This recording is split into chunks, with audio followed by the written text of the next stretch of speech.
in order to look up information about Butler, in the process you could, you're starting a drawing and you need some information about Butler. So we could go and do a search on, to find out where the Butler website is. And but there's two different Butler companies basically. It's one company but the two different divisions. You've all heard of Butler Machinery probably, Caterpillars and things like that. That's Butler Machinery. And then we have Butler Buildings. So you'd want to type in Butler Buildings.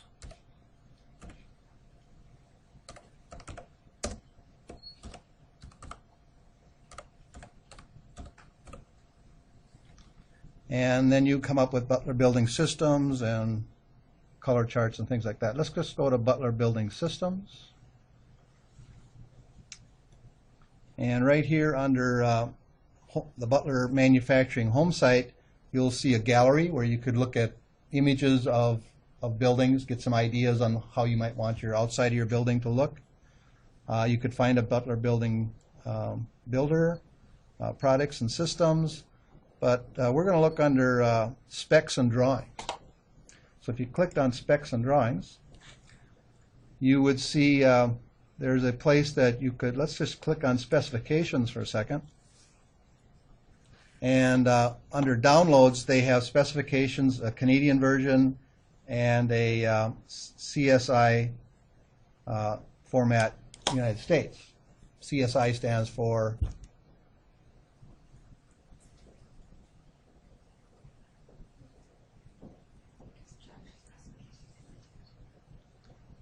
it's the master format system that we've dealt with in the past. So let's click on that and let's open it.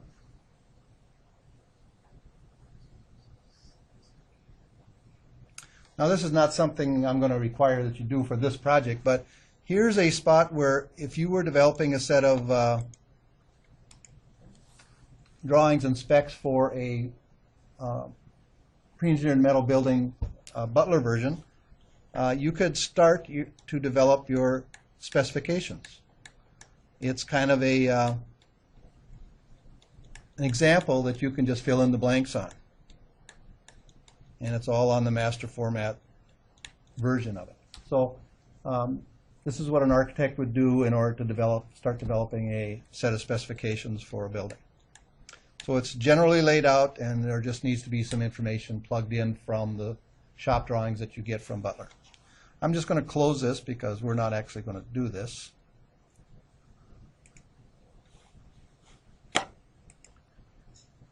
And right below where it said specifications, we have detailed drawings and cross sections. Let's click on that.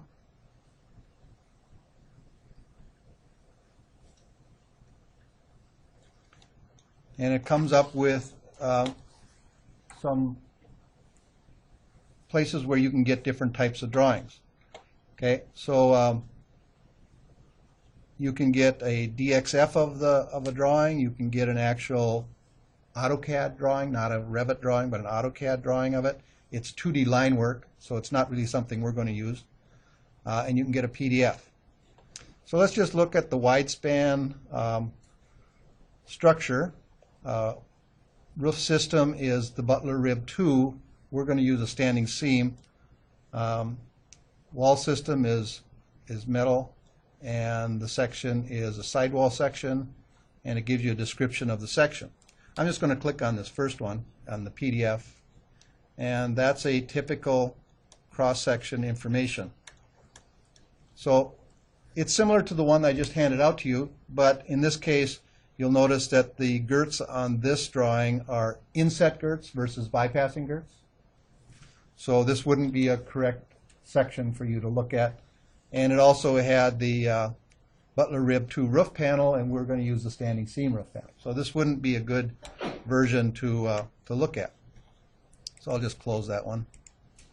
And we would have to go down and find the right panel to use for our building. And basically I've handed it out to you, so you don't really have to go look at that.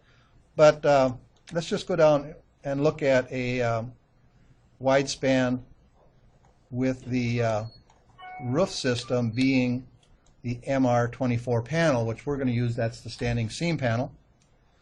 And you'll notice that different wall systems, they're using CMUs instead of girts on this example. And so it'll be a masonry wall system versus a panel system. This one says tilt up. That's precast panels versus the metal panels. So there's a lot of different types of details down here that you could look at. So depending on what you plan on doing with your building, let's just click on one of these MR24s with a CMU sidewall. Let's just click on that PDF and look at that. Okay, so there you're just seeing the same rigid frame, the same purlins on the roof.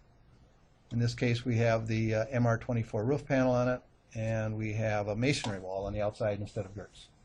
So you can, there's a lot of information on different panels. You'll notice if you look at the base of this, when we were developing our foundation plan, I said that our top of our pier was going to be level with the top of the floor. So in our case, we have the base of the column sitting right on the floor. They do offer an option where the column would set down into the floor system. In that case, you'd have to identify that, you know, instead of an 18-foot sidewall, it's an 18-foot 6-inch sidewall maybe. And then the column, when you create your foundation plan, you'd have your piers underneath the slab instead of on top of the slab. So we didn't do that, but it does show that there is an option for that. Okay, so I'm just going to close that again.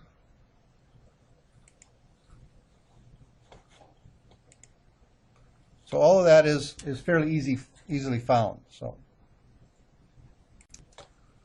first off today, we're going to go and bring in a rigid frame from Revit City. Okay, some of you have already done that. You may have brought in the wrong one. I'm going to show you which one you should have brought in. So even if you brought in the wrong one, we can work with that, or we can look at a different one. I have brought one in here, and I've brought a couple in here, but I'm going to go look at it from the south elevation for a second. And you can see I have a rigid frame that I brought in here, and I just set it outside my building. And I threw some dimensions on it so that I could take a look at it. Okay, so this is roughly what our rigid frame is going to look like, but you have to take into account the handout that I just gave you. And so there might be some differences in the way this looks. The rigid frame that you bring in from Revit City is a generic rigid frame. It could work for Butler, it could work for Chief, it could work for Barco Pruden, all the different rigid frame companies. You just have to modify it to make it work for your example.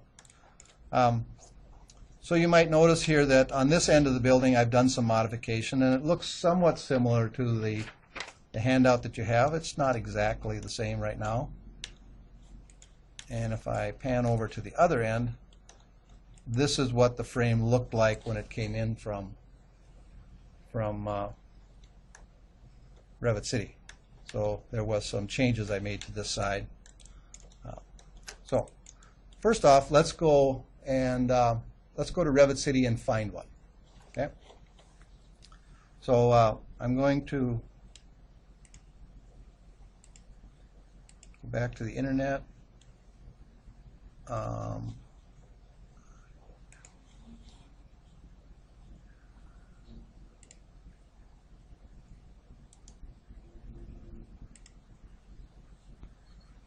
And I want to type in Revit City, right?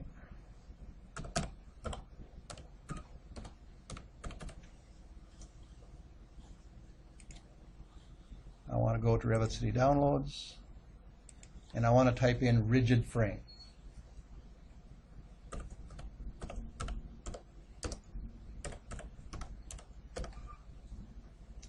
And search. Okay, on rigid frames you'll see that it comes in with, there's one here that you can't kind of see it, it's got a black background to it. There's another one here, there's one that doesn't show an image. So there's several different ones in here. Let's just talk about the different ones anyway. I'm looking at the last one. It says rigid frame with adjustable ridge. And it gives a little more description down here. The next one up says rigid frame with kinks. So what are kinks?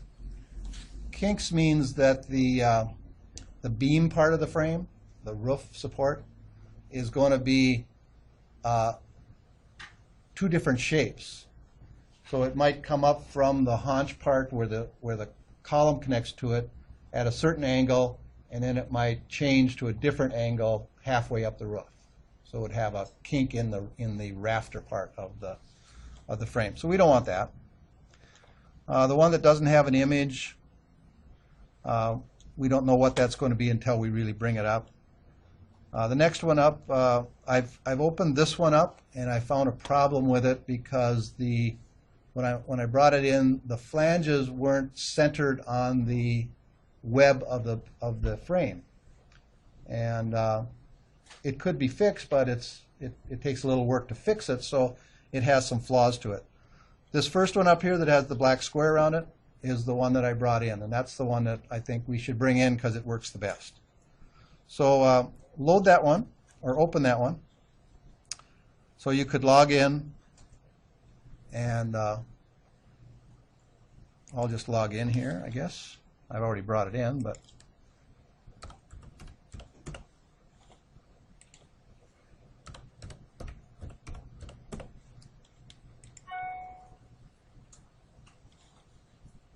and then I'll download it.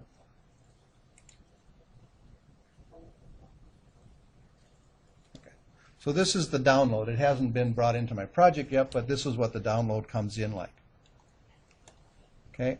And before you load it into your project, you can look at it in several different ways. You can take a look and see how it looks.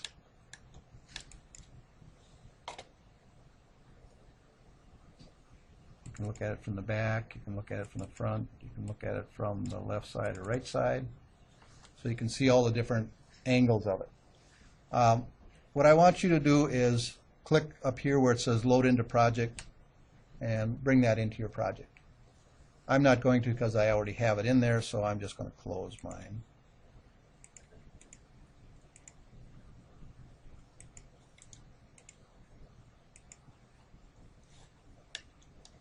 Because I've already brought it into my project. Okay, so once you've brought it into your project, we need to, first off, go back and look at the shop drawing information that I handed out earlier on the frames from Butler. So I'll give you a second to look that up.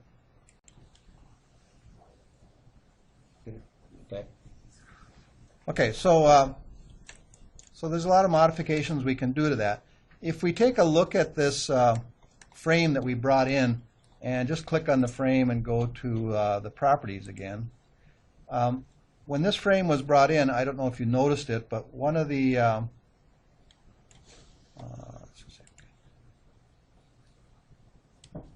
options was to put eave extensions on.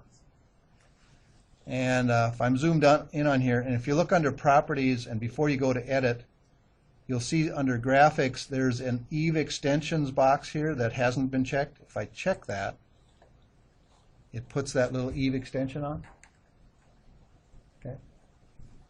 And that eave extension would be something that would support the eave strut, right? Because we have bypassing girts.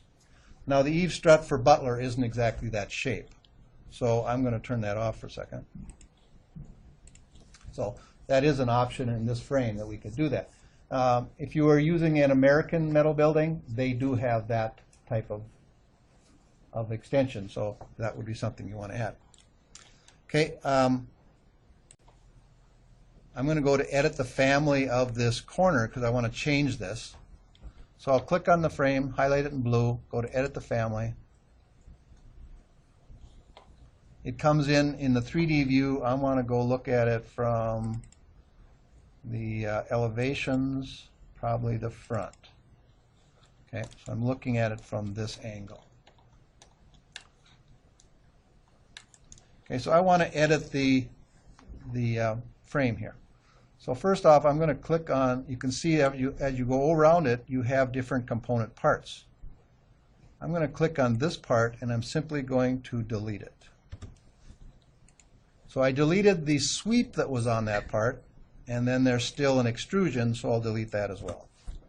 Okay, so now I'm missing a whole piece in there. Now I'm going to click on the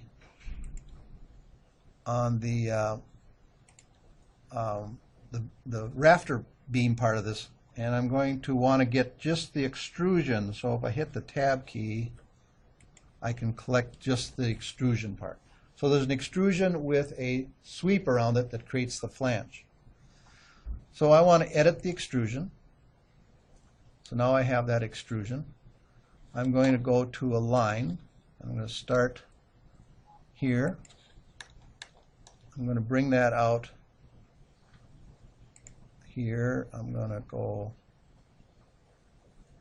to here. Take this one and bring it out. I'm actually going to just fillet that.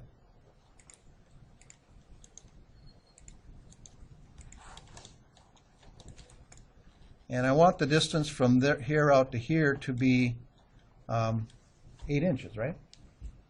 Because that's the way the beam is shown in our shop drawings.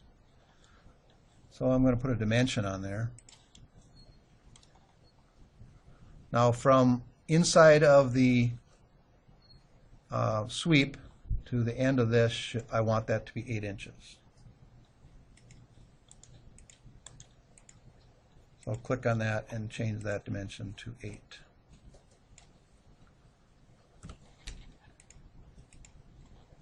Then I can delete that dimension. And then I want to get rid of that line. Okay. So I think that's what that should look like. So then I'll just finish that. And now that's my beam flange. Web, I mean. Now I need to change the sweep path. The sweep is actually a flat plate, right? And it follows a path around this extrusion. So I want to edit the sweep. Click on the sweep. And I want to sketch the path. Okay, so it highlights the path again in this kind of magenta color. And I'll go to a line, and I'm going to go out here.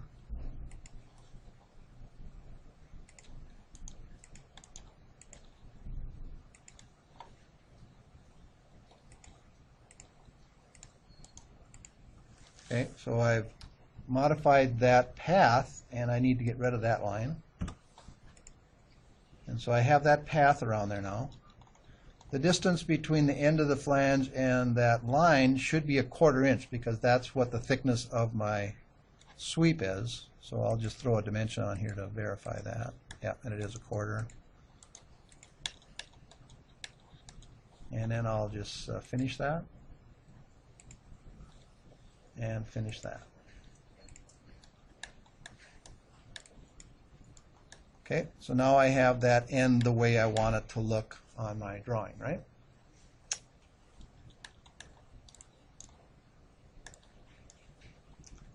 Now before I finish this, I need to make that same look on the other end, right? So I'll let you go ahead and make that same alteration to the other end. So I'm just going to pause the video. So once you've got it brought back into your building, and in my case it's sitting the wrong way, it needs to be rotated within the building. So I'm just going to click on it. I'm going to go to rotate it 90 degrees.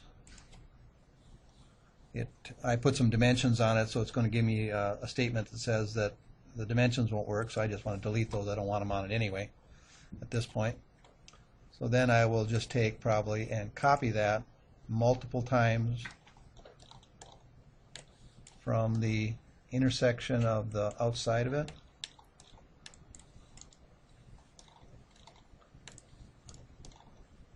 up again on the grid line up against the girt then, right?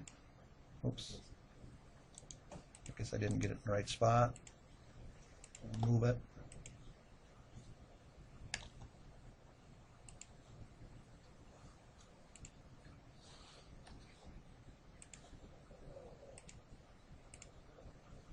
Okay. And then copy it to the different locations.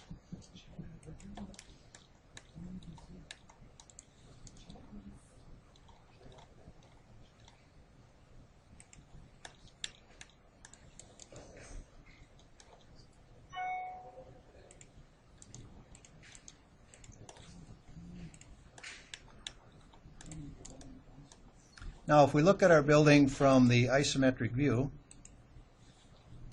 I still have one sitting outside here someplace, but I want to just take and highlight my roof, and I'm going to hide it in the view for a second. And you should be able to see those frames in their proper locations.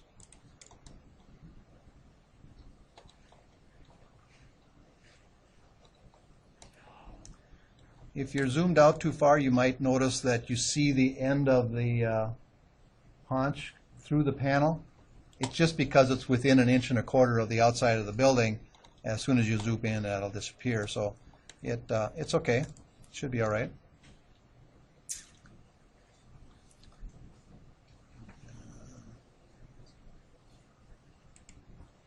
So then I'm going to go put my roof back on, I guess.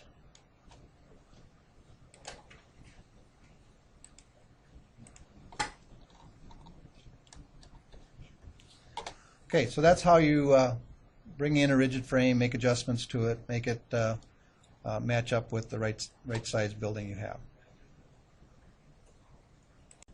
So now if we go back, and if you have a section on your building, you'll be able to see it. If you don't have a section, you'll need to put one on, but at this point I have one here, so I'll just click on that section, and now I can see that that rigid frame is in the right location. And I need to probably look at maybe some modifications here, because as I highlight my panel, you'll notice that it looks like it's the right height at the outside, but at the peak it's going up through my purlins, right? So I must have something wrong with my height at the middle of the building. And we put in a height that we got off of the Butler information. But again, that ridge height on the Butler information was to the top of the purlins again. So I need to make an adjustment up there to get that down to the right spot. So again, you'd want to find out what's wrong here. So I can zoom in. I can see that my rigid frame goes right up to that peak there. I need it down to this point, so if I go and draw some lines, I just go to annotation. I want to bring it down to this point, and it is at this point. So I just drew a couple of horizontal lines there so that I could dimension it. I need to bring it down that 9.5 inches, right? And I probably should have known that, but okay, so now I can go back and click on my rigid frame, go back to edit the type, and the peak height, which we put in at 20'6", needs to be 9.5 inches less than that, which is what?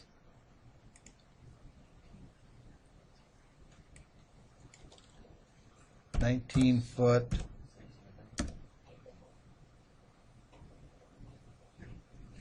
19 foot, 8.5.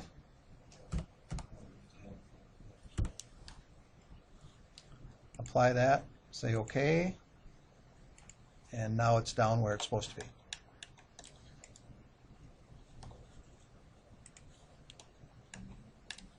Okay, so make sure that when you make these changes and then you go back to start working on your section that you check those things out. You know, it's pretty easy just to ignore that and then your section's going to all be wrong, but always verify that you've done everything right. Pretty easy to make minor little mistakes like that. Then you can delete those lines.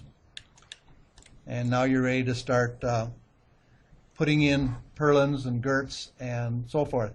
In a little bit here, we'll talk about the standing seam metal roof. At this point, we don't have a standing seam metal roof on it, but we will address that in an upcoming video. So you can go ahead and start detailing out this cross section now.